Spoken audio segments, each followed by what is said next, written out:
नमस्कार, मैं सिद्धार्थ शर्मा सुरागी लाल news channel से। आज हमारे साथ मौजूद हैं कांग्रेस की वरिष्ठ नेता और पूर्व मेयर प्रत्याशी श्री मुक्ता सिंह जी। उनसे पूछेंगे कि किस तरह से बारिश को लेकर, जिस प्रकार से ढेला का पुल बह गया, उसको लेकर क्या। मैम, ढेला का पुल जो है वो बारिश में बह गया मैम, जबकि 2 साल हुए हैं अभी बने हुए, किस तरीके से देखती हैं? ये तो एक बहुत बड़ी नाकामी है बीजेपी गवर्नमेंट की, क्योंकि जिसके लिए इतनी मतलब मशक्क़त की गई, जिस NH 74 के लिए, और जितनी बातें उड़ी, जितने लोग इसमें बड़े से बड़े ऑफिसर्स और बड़े से बड़े नेता फंसे और वो हुआ, और उसके बाद इस हालत में ये पहुंचा कि इसके 2-3 स्लैब टूट के बीच में गिर गए। एक बहुत बड़ा हादसा होने से रह गया। नहीं तो ईश्वर की कृपा रही, अगर उस समय कोई गाड़ी चल रही होती, कोई ट्रक चल रहा होता या कोई कार उसके ऊपर होती, तो शर्तिया ही बहुत बड़ा नुकसान हमें झेलना पड़ता। लेकिन ये बात अब मेरे को समझ में नहीं आ रही कि बीजेपी गवर्नमेंट को दिखाई नहीं दे रहा, इस बातों को कुछ नहीं दिखाई दे रहा। उत्तराखंड पूरा डूबा पड़ा है पानी में, काशीपुर का बुरा हाल है, यहाँ तक कि चीमा साहब जो पूर्व विधायक हैं उनके घर में पानी भरा हुआ है, सड़कें पानी से लबालब हैं। न नगर निगम को दिखाई दे रहा है और न ही सरकार को दिखाई दे रहा है। पिछली बार भी इन्हीं की सरकार थी, इस टेन्योर में भी इन्हीं की सरकार है, लेकिन क्या काम हो रहे हैं? इतना तो बुरा हाल कभी भी नहीं हुआ काशीपुर का। काशीपुर तो रोज़ हर दिन गर्त की तरफ जा रहा है।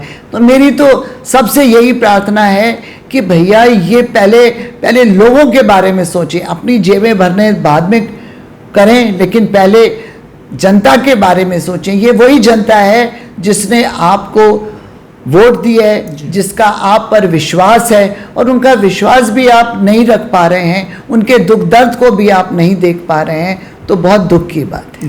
खुद पूर्व विधायक चीमा जी जो हैं वो लगातार निगम पर सवाल खड़े कर रहे हैं कि निगम ने साफ सफाई की व्यवस्था नहीं करी, समय पे नालों की सफाई नहीं की। जी हाँ, ये तो बिल्कुल तय है कि निगम से कोई काम नहीं हो रहा है।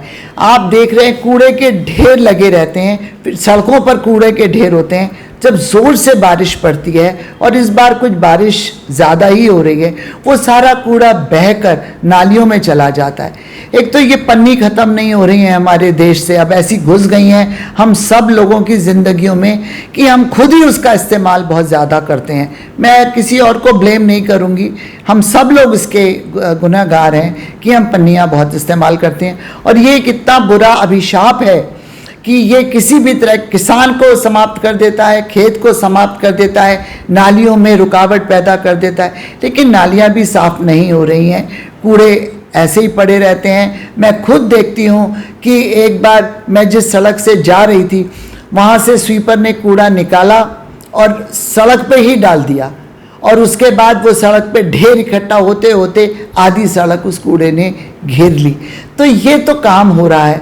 और फिर अगर कहीं सफाई होती भी है तो उसके साथ होती है, मतलब मतभेद के साथ होती है, इस बात को देख के होती है यहाँ से हमें वोट नहीं मिली तो इस मोहल्ले की सफाई नहीं होगी, यहाँ से हमें वोट ज़्यादा मिली तो इस मोहल्ले की सफाई होगी। यहाँ का पार्षद बीजेपी का है, यहाँ का पार्षद किसी दूसरी पार्टी का है। तो इन बातों को लेके काम नहीं चलते। जब व्यक्ति जीत जाता है तो फिर वो सबका हो जाता है, उसके लिए फिर सब बराबर है। कोई भी ये नहीं कहेगा कि आप इस फला मोहल्ले से की मेयर हैं या आप काशीपुर की मेयर हैं। अगर कोई ये नहीं कहेगा कि आप इस मोहल्ले के विधायक हैं, आप काशीपुर के विधायक हैं, जब पूरा काशीपुर आपके अंडर में है, आप उसको रिप्रेजेंट कर रहे हो, उसका प्रतिनिधित्व कर रहे हो, तो फिर ये आपकी ड्यूटी बन जाती है कि आप काशीपुर का काम करें। और काम करने के लिए ही तो जनप्रतिनिधि आता है, घर बैठ के खाली बातें सुनने के लिए या मंच प्रदान करने के लिए नहीं होती। मैम, काशीपुर की यदि बात करें तो महाराणा प्रताप चौक पर जो बना फ्लाईओवर है, उसकी भी स्थिति यही है कि खुद पूर्व विधायक चीमा जी कई बार कह चुके हैं कि उसकी जो ड्राइंग है वो उसके अनुरूप नहीं है। तो क्या मान के चलें कि कभी भी कोई बड़ा हादसा यहाँ पे भी हो सकता है? ये तो बड़ी शर्म की बात है कि जिस फ्लाईओवर को लेके पूर्व विधायक लेके आए थे हमारे, और वही इस बात को कह रहे हैं कि उनके अनुसार ये ड्राइंग नहीं है। तो क्यों कॉम्प्रोमाइज़ हुआ? जब वो बन रहा था तो उसके साथ क्यों समझौते किए गए, तो कहीं ना कहीं तो प्रश्न उठते ही हैं, एक क्वेश्चन मार्क सबके दिमाग में आता है। और ये बात तो है, एक बार तो मैं देख ही रही थी कि हमारे जितने भी एक ऑफिसर वो वहाँ खड़े हुए थे, डिप्टी एसपी पुराने जो थे, उन्होंने रात के 8 बजे के बाद हैवी ट्रैफिक उसके ऊपर से जाना मना कर दिया गया था कि सुबह रात की ट्रैफिक नहीं चलेगा, हैवी ट्रैफिक उस फ्लाईओवर के नहीं चलेगा। तो जब फ्लाईओवर वहाँ बनाने की आवश्यकता ही नहीं थी, जब वहाँ आवश्यकता ही नहीं थी फ्लाईओवर बनाने की, सीधी सीधी सड़क पर फ्लाईओवर बना दिया, कौन बनाता है?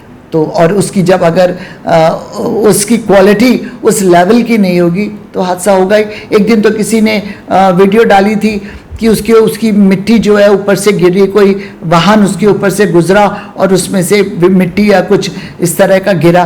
तो जब इस तरह की बात है तो कोई बड़ा हादसा हो जाए, अदरवाइज भी वहाँ पे रोज़ एक्सीडेंट्स होते हैं, रोज़ लड़के कई अपने माता पिता अपने बच्चों को खो रहे हैं, तो बहुत बुरा हाल है हमारे काशीपुर का। लेकिन किसी भी जो हमारे जनप्रतिनिधि हैं उनके कानों पर जूं नहीं रेंगती है। तो जिस तरीके से सवालों को बताया गया और जवाब भी दिए गए, साफ तौर पर जो पूर्व मेयर प्रत्याशी रही मुक्ता सिंह, उनका साफ तौर पर कहना है कि जिस प्रकार से जनप्रतिनिधि बने हैं लेकिन काशीपुर का विकास अभी तक नहीं हो पाया। सिद्धार्थ शर्मा, सुरागी लाल न्यूज़ चैनल, काशीपुर। उत्तराखंड की खबरों से जुड़े रहने के लिए आप हमें सभी सोशल मीडिया प्लेटफॉर्म्स पर सब्सक्राइब, लाइक और फॉलो कर सकते हैं। धन्यवाद।